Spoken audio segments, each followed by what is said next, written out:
Now tell me, paano mo nagawa kay Joy yun? Noon pa lang ba, plano mo na ba talagang agawin si Wilfred sa kanya? That's why you got rid of her? Hindi totoo yan.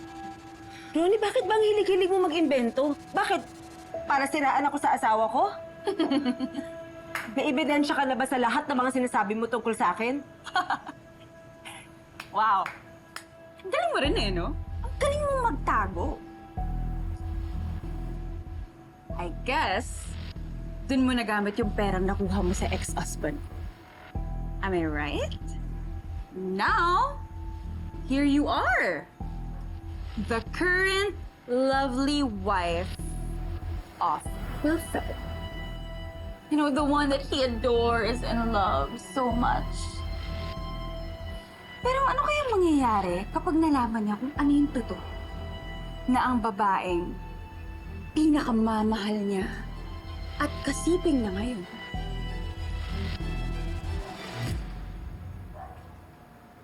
Ay ang babae pumatay sa dati niyang asawa.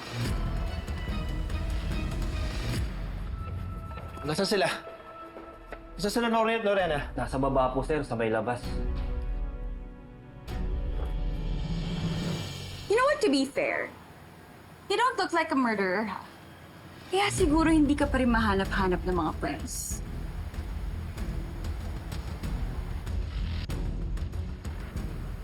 But these hands, those are the same hands that ended the life of Joy. And I'm sure, kapag nalaman ni Wilfred yung totoo, once he discovers the truth, hindi niya na yan hahawakan. At ikaw,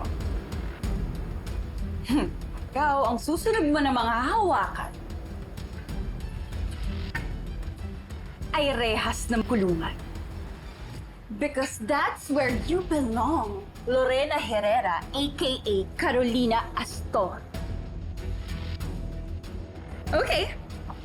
Your turn. Ikot-ikutan mo rin ako, lakad ka rin dito, hawakan mo yan, bulungan mo rin ako or sigawan mo ako. Anything that you want. Go, come on! I'm ready! Ano? What happened to you, Carolina? Bakit ganun? Bakit wala ka nang masabi? Napipi ka na ba? Oh, I know. Kasi, booking ka na. Pinagmamasdan ko lang on how you make a fool of yourself again. Tapos ka na ba? Now let me remind you, Ronnie. Banned ka na sa opisinang to. And you're not supposed to be near me. Ngayon tungkol sa mga iba mong pinupukol sa akin, siguro pwede na rin kitang idemanda ng harassment at slander. Oo, paninirang pure. Dahil kung ano-ano binibintang mo sa akin pero wala kang ebidensya. Ronnie, sa dami ng pwede ko ikaso sa'yo, baka mauna ka pang makulong sa akin. Kaya sige lang. Pagbintangan mo lang ako sa lahat ng mga bagay na wala kang ebidensya. Para mas maaga tayong magkita sa korte.